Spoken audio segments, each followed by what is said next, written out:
All right, good morning, everybody. It is April 29th,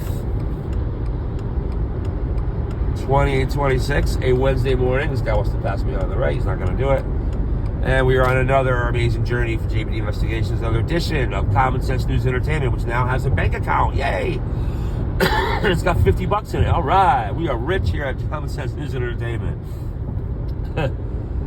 So there's more steps to be taken, a lot to do. We're really excited. I do have some of my own money to put in it. We are going to be doing this is a nonprofit organization, so we're going to be asking for donations and whatnot soon to help get this thing off the ground, because it's important.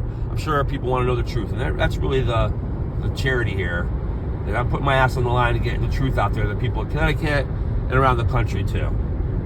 Because they're not getting it now, and it's what it comes down to. And that brings up a couple of subjects that I want to talk about this morning. One of them is not related to, well, it is a political issue, but it's one that people don't bring up, and I want to talk about it a little bit, a legal standpoint. And then we're going to talk about Aaron Stewart after that. And I'm on my way. Before we get into all that, today, JBD Investigations is got a busy day. Got someone going down.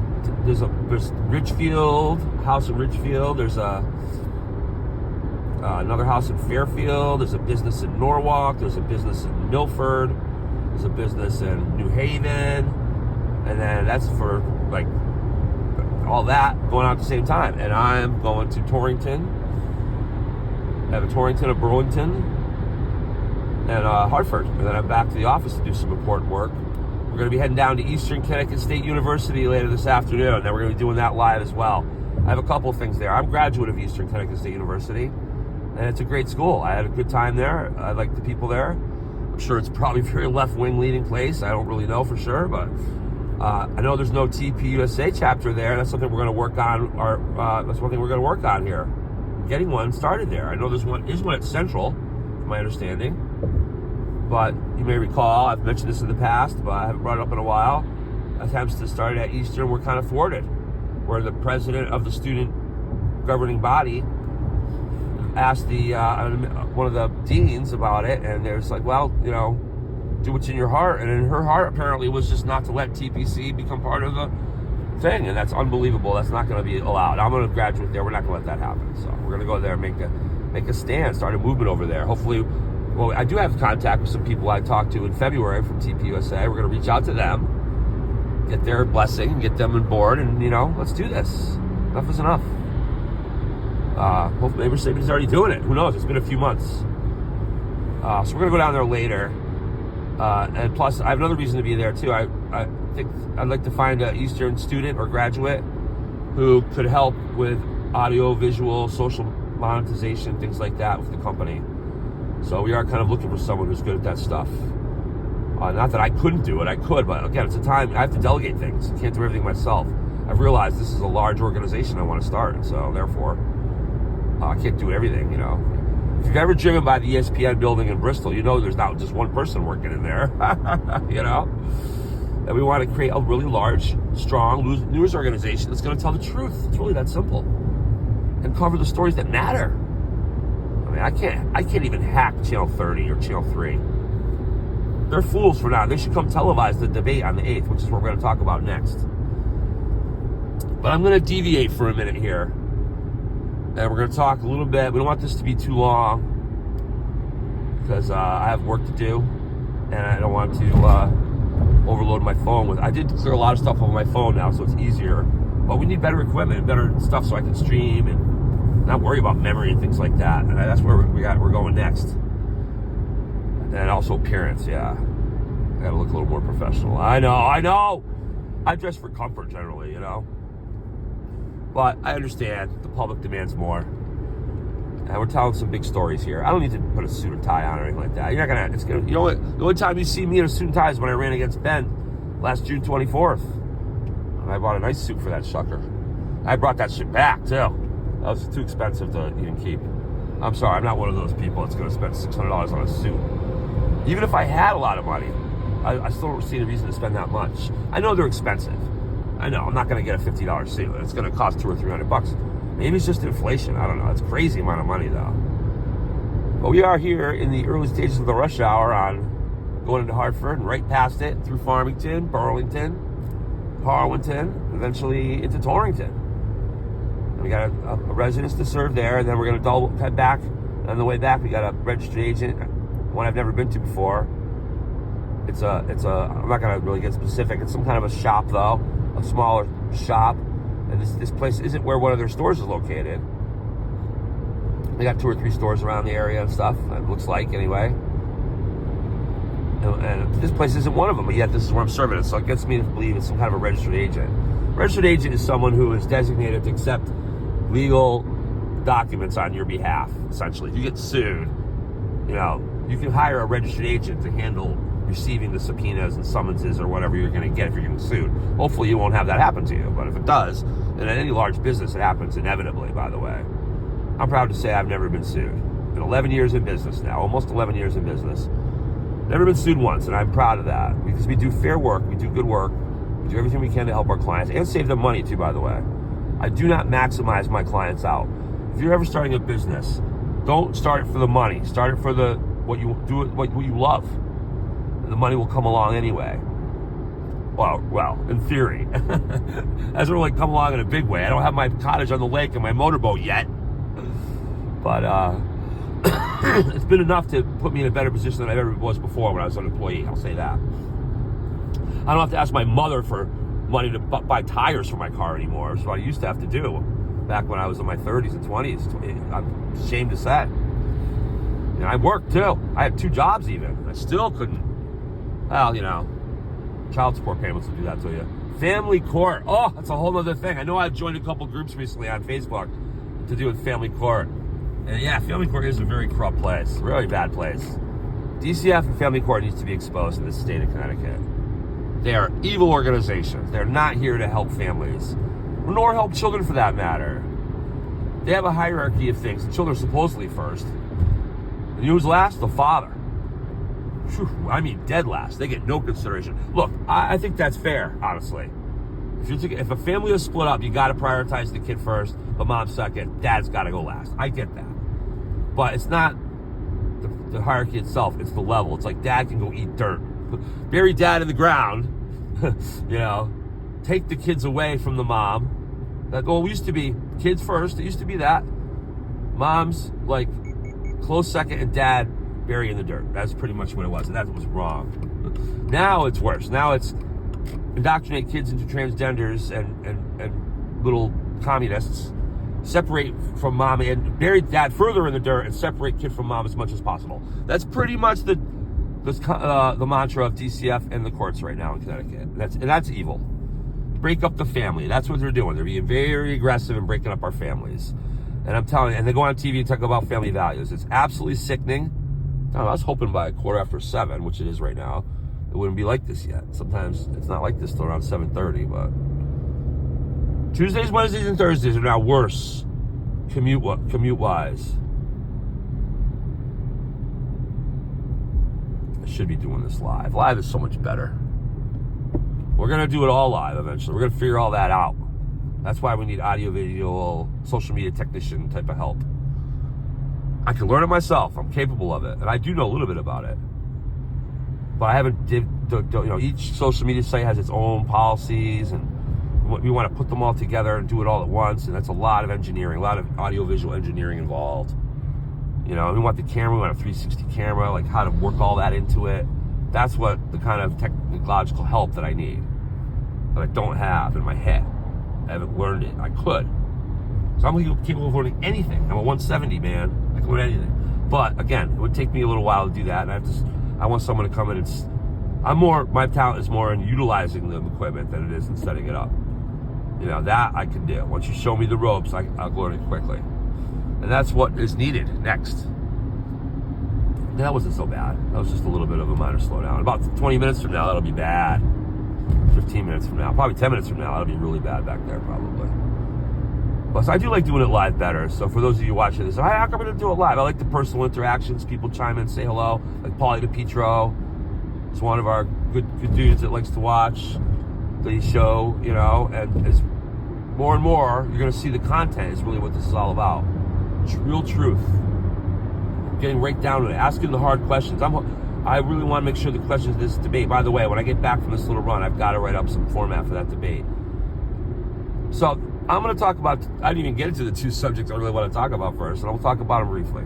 First one, the seatbelt law. Oh yeah, the seatbelt law.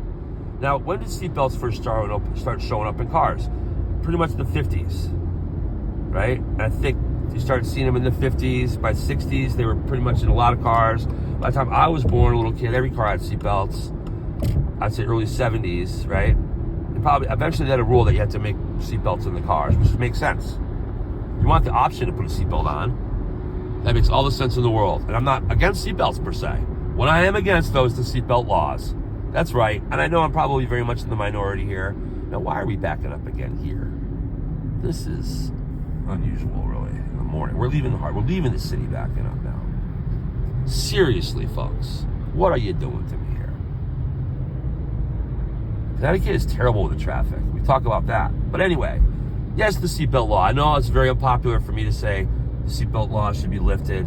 People, look, it's very simple. As an adult, you have the right to, look, we're telling women it's okay to rip babies out of their body, they're alive, and kill them. Because we don't want to tell them what to do with their body. But yet we can tell people they have to put a seatbelt around, adults, that they have to put a seatbelt around their self. That's not their call. Seatbelt laws weren't passed for safety reasons. There are reasons.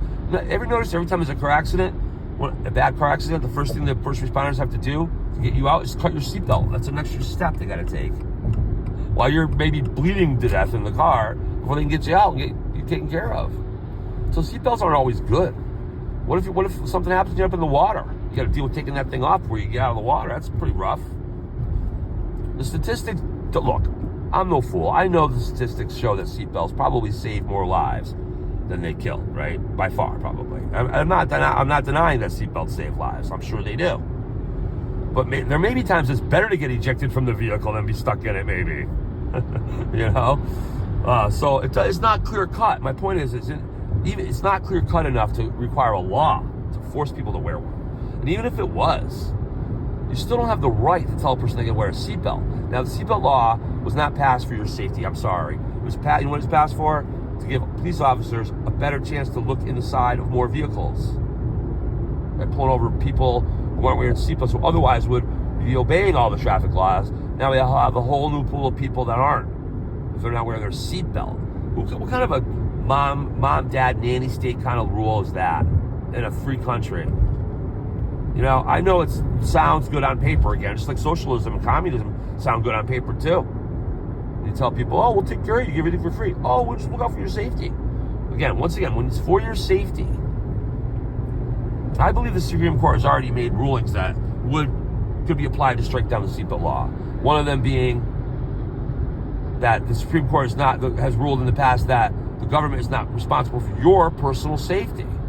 Responsible for protecting the population as a whole through like a military, like an Army, Navy, Air Force, and Marines, but not Jason's or John Smith's or Carrie Joe's individual personal safety. It's not their responsibility. Therefore, to make a law regarding that is really unconstitutional. Now, the law is passed on the legal precedent that driving is a privilege, not a right. And so since it's a privilege, they can make whatever rule. In other words, what that basically says is whenever you're on the road, you have no rights. You're exercising a privilege, so you don't have any rights anymore. Which is why cops pull you over and don't ask for your ID and demand it before they can even manage to articulate why they pulled you over, which is a violation of your Fourth Amendment rights, which trumps the law. This idea that you're driving is a privilege. Now look, there's got to be some regulation on the road, right? I'm not in favor of chaos on the roads. It makes sense to register vehicles, so if somebody commits a crime or shooting or something terrible, you can identify who they are. I would submit some people think there shouldn't even require registration on vehicles, and if you do something wrong and are then caught, then you have to then you get punished. Then you have to put a tag on your vehicle with a big number on it. So when you're driving around, you see something, nobody's got the tags, because we're all law-abiding citizens. We don't need that. But if somebody drives by that's a tag, you know that dude got busted doing something really bad on the road. Or even the moving violations. You get pulled over, right? You don't have a tag, but how do you know who the person is, you see? So there has to be some kind, you can't have no tag and no way for the officer to identify the person.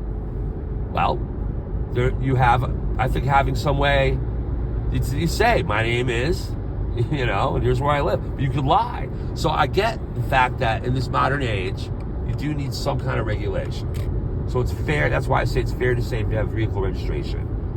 Or even have a driver's ID. I wouldn't want to call it a license. And it's optional. You shouldn't have to have that stuff. Driving is not a right. Not a privilege. It's a right. You have a right, because you know why? The life, liberty, and the pursuit of happiness. And in this day and age, it's hard to do that without a vehicle unless you're living in a major city and you can take a cab.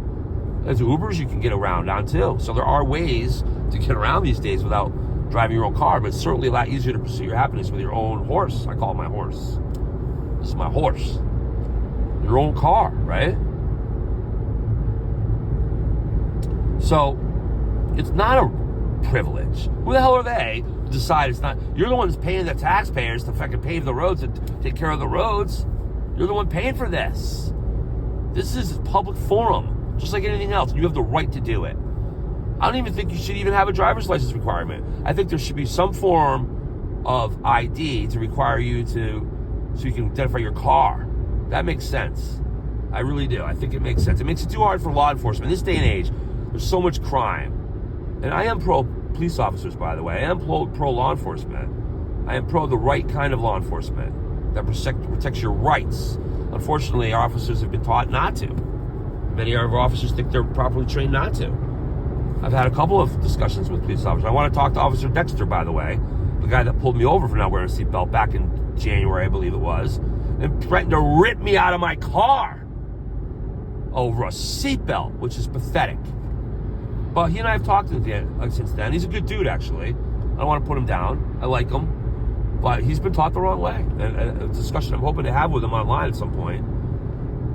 We were going to have a beer offline, off the record and talk. But he hasn't returned my text message. I'll have to reach out back to him again. Turns out we have mutual friends, and I actually went to a ball game with him once. It was like 10 years ago, and I didn't even recognize him. It's been a long time. That day, he had me freaked out, so I wasn't exactly looking for reconnect with old friends. I was literally fearing for my safety because of this guy, who is, again, a good guy, good dude, and probably a really good police officer too, if he was trained correctly. So we're gonna definitely make sure, we gotta fix this, man. We gotta bring constitutional rights back to Connecticut, and that's gonna be hard to do. And I need people's help. I need viewers, lots of viewers. So subscribe to this, like this, pass it on to your friends. I just got my company started in my bank account yesterday. Common Sense News and Entertainment is real. It was just an idea. Now it's real. It actually exists, and now I have to build it from what it is. So it's just me riding around with a phone and a couple people helping me out. I got Court help from ET News. Is a great guy, good old Tea Party guy, good friend, great real patriot helping me out. And we got Selena Rifkin helping out. She's got a show on the newscast, which I'm doing it with her. Connecticut Common Sense. Every Tuesday, Thursday we record. We want to do more and more live. So the seatbelt law is bogus, and I'm not going to goddamn wear one. All right, I'm not going to wear one. So pull me over 100 times. I'm not going to obey that law. I'm not comfortable wearing one. I drive on the road all day. I'm in and out of my car 500 times. If I have to take my seatbelt on every time I got in and out of one of my stops, it's a time-consuming thing. It doesn't make me comfortable. I don't feel like I'm safer driving one. Okay, there's no rule or no scientific study can show that it makes you drive safer. It's only something that supposedly helps you after you've had an accident already. And honestly, I don't feel comfortable strapped to my seat when I'm driving.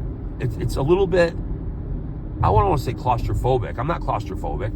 I actually kind of like tight spaces. But when I'm driving in a car, it just doesn't feel comfortable to me. And honestly, it would probably I'm a good driver, but it makes me a little bit less of a good driver because I'm worried about my seatbelt. It distracts me. The seatbelt is distracted driving for me, okay? And I'm an adult. I'm in my 50s. I'll decide whether I'm going to put a belt around my body or not. It's not your damn decision to make. So go ahead. Pull me over. Follow me around all day if you want to. Take the time. Go ahead. We're taking you on in court if necessary. I'm not wearing a damn seatbelt. Ever. The only time not ever. The only time I wear a seatbelt is if I'm in the passenger seat, which is pretty rare. And whoever's driving, it's got me freaked out, right?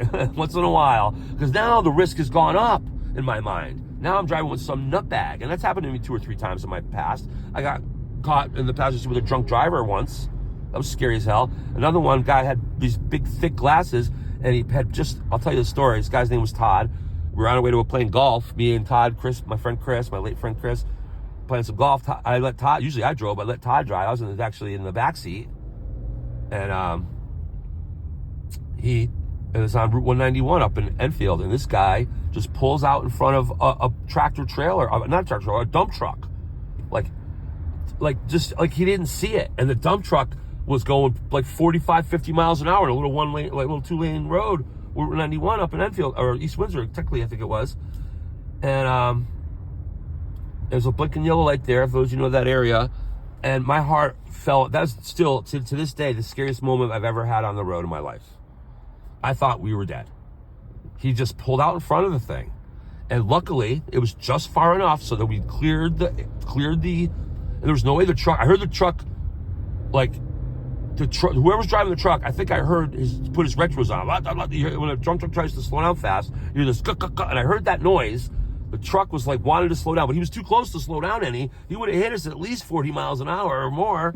And I was in the back seat. We would have been dead, or paraplegic or something terrible. That was a horrible, horrible, horrible experience. And I was scared to death. Luckily, I don't think Todd even sped up. He just casually drove across. He never saw the thing. I don't even know, me and Chris saw it. And I don't even remember if there was a discussion about it. I think, yeah, there must have been. It's been a long time. I don't remember. This was 30 years ago, easily. 35 years ago. And I was scared to death. It was like one of the biggest emotional roller coasters I've ever experienced. I thought, we're dead, and oh my God, we made it. And all within about a second and a half. And I reached over. He did have seatbelts in the back seat. I put my seatbelt right on. And at that time, I got caught with a drunk driver coming home from a Tom Petty concert. No, it wasn't Tom Petty. It was Whitesnake and Aerosmith, I think it was. God, it's a long time ago. I think that's the one. And I went to a lot of concerts back then. I think it was the Whitesnake Aerosmith one. And I was stuck driving home with a drunk driver, and I almost wanted to pull over and walk, but I wanted to get home, and I had been drinking too, but I had my seatbelt on, But I make the decision when to put the seatbelt on, okay? I don't put one on when I'm driving, because I can drive safely. So I make that decision, and I think it is illegal. I think that law is unconstitutional. I really do. So take me on, baby. We'll go through that if we have to. I'm not putting one on. Okay, so the last thing I want to talk about, I'm running out of time. This thing's going to be too long, ton to upload. I do like doing live more, so we're going to do more live. So sorry for all of you, those of you that see this on Facebook, see that I'm not doing it live. You guys don't get a chance to chime in. So we're gonna do both on the network. Obviously, we can't do everything live. No one can stay up 24 hours a day. We don't need to. We're gonna do a lot of it live, but a lot of the stuff we do at night, a lot of the promos gonna be recorded anyway. During the day, I think during the week you'll see a lot of live stuff, and then weekends and nights we recorded stuff. Recently recorded though, not stuff from. A lot of it we recently recorded. Although my JBD reality show will be stuff from months ago, probably. It'll be a good educational program about investigations. Very interesting to watch. Don't miss it once it gets going. But it'll be older stuff from months and maybe even years ago because, months ago, and then into years eventually. Because I can't tape current stuff. I can't, because of privacy rules. I'm very respectful of privacy rules, And there are privacy rules I respect. Out in public, by the way, however, there's no such thing as privacy in public. As we drive through Farmington on Common Sense News and Entertainment, this beautiful, beautiful Wednesday morning, April 29th. Yes, this one is recorded. Now, the last 5 minutes I hear before we end this thing, so these recorded ones I got to limit to 30 minutes or less. It was going to be 10, but 30, what's details. Okay, this last thing is about Aaron Stewart, okay? Aaron Stewart, we were able to organize a gubernatorial debate before the convention, May 8th at 7 p.m. It'll be streaming everywhere. Stay tuned for more details about it. And Brian Fazio and Betsy McCoy are going to be there, but Aaron has indicated she will not. She will not show up to debate and answer to the people. And I find it despicable. And her answer is, well, we don't want, and she did a video yesterday explaining her reasoning for why. I know she's feeling the heat for not going to the debate, as she should be, because she's not answering to the voters. She only wants to talk at you with commercials and speeches and doesn't want to answer questions, doesn't want to debate. And I'm going to tell you what her whole take on it is. Her side of it is, she did a video yesterday, or I think it was yesterday, or the day before, on YouTube and on Facebook, explaining why she doesn't want to debate. And it's the party plan, basically. Well, she gave a few different reasons, and they all stink. They all stink. They're all bull. They're all manipulative. Okay? I don't think Erin is the genuine article. She's showing her face, true face. She should not be governor. I know this idea about party unity sounds great. And if we had a party without moles in it, that'd be true. Erin is cozying up and listening to Ben Proto. So either she's extremely naive and making a huge mistake, and we don't want that, or she's cozying up she's part of Ben Proto's plan. And if that's the case, she's not eligible to be governor. Show up and debate. Why are we backed up here? This is not good. Why are we backed up here? Show up and debate like you're supposed to. And like is right. And her excuses are, though, that she's just, it's the party directive, that she's sticking with the party. The party's united. And that's a false lie. The grassroots people are not happy with the Republican Party at all. Okay, we don't feel united at all. You may be united in your dinners and in your little inner gatherings that I've been to. All the insiders in the Republican Party may be very well united. But the people are not. The grassroots people you're supposed to represent are not. Okay, they want to see genuine article. They want to hear from you so they can decide what kind of pressure to put on their delegates. See, it's all done by these delegates, which is, there's 1,100 of them in the state. They're going to go to the convention on May 16th. And I'm going to be there. And whether I get into it or not, I'm not sure, but I'm going to be there one way or the other. And I don't understand why we're going so slow down this road. This is truly a problem. See, this is Connecticut now. No matter what you do, no matter what you try to, where you try to go, or what you try to do to travel anywhere in this state, you don't get to do it anymore. Normally. There's always something in the way. I'm not sure what's here. There's no lights or stop signs here. Getting around in this state is nearly impossible these days. Any kind of a normal flow of traffic. You would think at 7:15 in the morning, going away from Hartford, that you'd probably be able to kind of make the run. But there's absolutely something chronic going on here. You're absolutely precluded from making any progress down these roads. And I'm not sure why. I can't imagine it being this backed up right now, this early in the morning. It's really quite disheartening. This is what Connecticut's like now, though. This is truly what it is. This is not normal, okay? 7 years ago, 99 out of 100 times coming in this direction, this time of day. Not even 20 years ago. 7 years ago. And coming down this road, this direction, this time of the day, would be no problem at all. Maybe 1 out of 40 times you might have a problem. Now it's probably like this all the time. So this is my point. I'm not sure what's going on here, why it's taking so long to go this direction. Anyway, Erin Stewart's excuse is that she's just uniting with the party, but that's bogus, okay? So if what the party's telling you to do, then Proto, the mole, is telling you to do is more important than what the public wants you to do, you're already ineligible to be governor. So forget about that. Forget about that. You're a hack then, Erin. You're a hack. Okay? The other reason is she gives now, this is the one that's the most ridiculous. And I don't know how stupid she thinks people are. We don't want to play our hand to the Democrats by having a debate and showing our hand to the Democrats. Okay? Erin, this isn't a card game. We're not playing cards. What are you, a little poker player? Why don't you get out of politics and go play cards? We're not playing cards here. Show your hand. You have a principle that you stick to that's the truth, that's good for people, that's conservative principles of American values. You want to put them forth. You should be singing them to the preachers, to the rafters, from the beginning, right through the debate, right through the primaries, no matter what on earth. You should be singing it to the hills. Your card should be on the table all the time and let them know what's coming. You think Donald Trump was holding back? Do you think real politicians, you won't even touch Donald Trump. You want nothing to do with him. We got pictures of you smiling and grinning with Ben Proto. You're a rhino, Erin. And you're afraid to show up at the debate because you know you'll be exposed as one with Ryan Fazio. Who, to his credit, Ryan Fazio is standing up and coming to the debate and answering to the people. And you're not. And therefore, we don't want you as governor. The grassroots does not want you. And if delegates who let their arms get twisted and vote for her, even though you know darn well your constituents want something different, shame on you too. Get it right. I'm going to be at that convention. We're going to make sure we're going to do this debate live stream in a way that we've never done before. I'm spending a lot of my own money on it too, to make sure it gets a real good professional appearance online. Don't miss this. Because we're going to use that same technology down at the convention. Does that thing even get televised? I don't even know. They probably ignore it. I was told that if I go to there, I'm going to leave feeling sick to my stomach.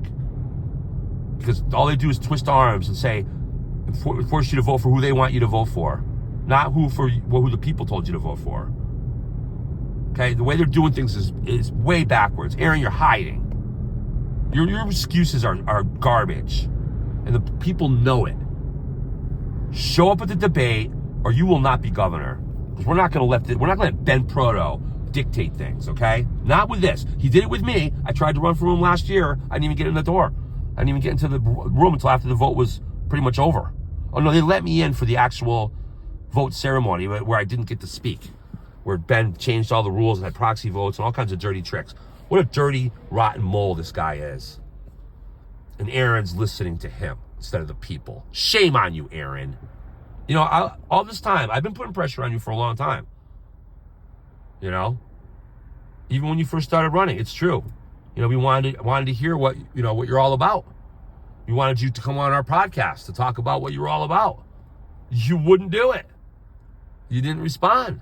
You gave me lip service. Oh yeah, call my people. We'll look into it. You know it, and you didn't do it. Because you know well, I was going to ask you questions that people want to know the answers to. And you don't want to sit in front of the people and listen to questions. John DeBarros does.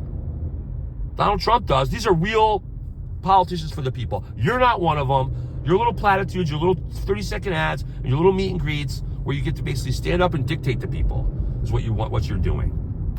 Yes, I know. Oh, that's the other thing you said. Oh, don't worry. We're going to debate after the convention, after the primaries.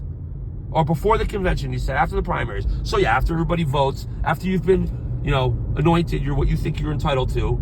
Once you get your Republican nomination here in Connecticut that you think you're entitled to, that you want to circle around the voters for, then you're willing to debate the Democrats. Yay! So you can get up and talk about common sense 80-20 issues. And then maybe even win the governorship. Because we know it's all about you, right? And maybe you will win. And when you do, you're not going to do shit for the people. You're not going to do nothing for the people. Because you're not. I know you're not. I don't trust you. I know you won't. You didn't do it. You didn't. You don't and you won't. You're going to be a rhino is what you are. Show us that you're not. Otherwise, we're going to put a lot of pressure on the delegates not to vote for you. A lot. And we know who these delegates are. We're learning who they all are. And you better vote for the people. This is about the people, not the Republican inside party with Ben. It's not about that. Ben is a criminal. You know what? I don't want to say he's a criminal. He's a mole is what he is. He's a mole. The man is not a democratic man, not a good man. He's done bad things. Check out our podcast with Todd Hecht we did last week. What he did in the Virgin Islands. Okay? This dude is not a good dude. If you're standing around him, listening to him, shame on you. Once you educate yourself a little bit, trust the people. Okay? Not the brass of the party. It's a shame the way these parties are set up. George Washington warned us about this. These parties are private corporations, so technically they can do whatever the hell they want. They can be as undemocratic as they want. How are we beholden to this? You know what, though? With enough pressure, we can force their hand. Force Ben to resign. You should resign. You're a mole. Get out. And I know there's many in the committee, unfortunately not enough to vote him out. I'd say 20 to 25 in the committee that know this. Y'all got to stand up and start shouting him out and start waking up some of these people on the fringe. What I call the Kool-Aid sippers. Okay, you got the good patriots. In the Republican Party, you got the good patriots. Then you got the Kool-Aid sippers. Those that are kind of sipping the Kool-Aid a little bit, but we can bring aboard. Then we got the Kool-Aid guzzlers. The insiders with Ben. Who are just rhinos. They're not our friends. This is why the party's divided. People say we got to unite the party. We got to stay united. Not when we're so littered with moles, man. So Aaron, your excuses aren't buying into the people. We're gonna make a big deal out of it. If you don't show up, there's gonna be a cardboard cutout of you there in your stead. Okay, showing you're not willing to answer to the people before you get votes, and that sucks. All right, don't listen to the party brass, Aaron. Come on now. Look, if you change your mind and come, we will treat you fairly. We will. You're gonna get tough questions, but if you're gonna be governor, you'll be able to handle them. That's the whole point of having a debate. Anyway, we're in Unionville. We're heading out for Burlington, Harwinton, and Torrington. We're going to shut it off for now, get this thing posted as quickly as possible, and do some live stuff. We're going to be doing mostly live stuff. Again, we got to get the technology so live can be on YouTube, too. That's the thing. Because we're doing this on YouTube, Facebook, Substack, Rumble, Truth Social, TikTok, X, of course. We get verified on X soon. The story of X is crazy. I had almost 4,500 followers. Over 4,000 followers, doing really, really well, and got hacked and lost everything. And I haven't really rebuilt it since then. I'm not even verified on X right now. But we got to get that going again. I was able to get, X is the place to really get things rolling. All three of these, Facebook as well. And I'm happy to say Facebook has let me say what I want to say, and it hasn't censored me. So I'm going to give credit to Meta for that. And I'll give credit to YouTube as well. And every now and then I swear. I try to keep the swearing out of it. But I just, I don't swear much in general, but I think once in a while an F-bomb or an S-bomb is going to happen. But I want to keep things family-oriented. I want this to be family, truthful, hard-hitting, but, it's common sense news and entertainment, not just news. So get ready. I'm going to end this now, get this posted as we head out into the Litchfield area, try to get some of these things done. And so, therefore, I'm going to say goodbye. And for those of you for Common Sense News and Entertainment, God bless Connecticut. God bless America. Bye now.